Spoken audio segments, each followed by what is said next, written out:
A place in God guarantees you and I success. A place in God guarantees you and I protection. A place in God guarantees you and I to see His glory. A place in God guarantees you and I an establishment. A glory to God.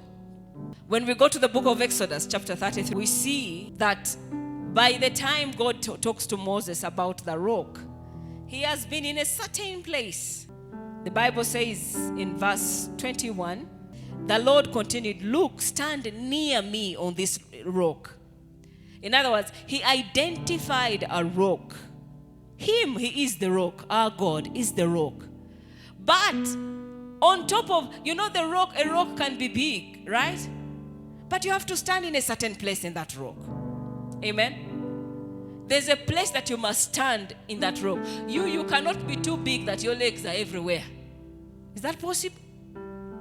No. Even if you try to stretch them, they will stop somewhere. So you must be planted in a certain portion of that rock. Glory to God. And that is what Moses was asking. Moses has been going with God. He has been moving with God. And he's saying, okay, Lord, by the way, you are sending us to another place. But if you don't tell me who you're going with, I am not going.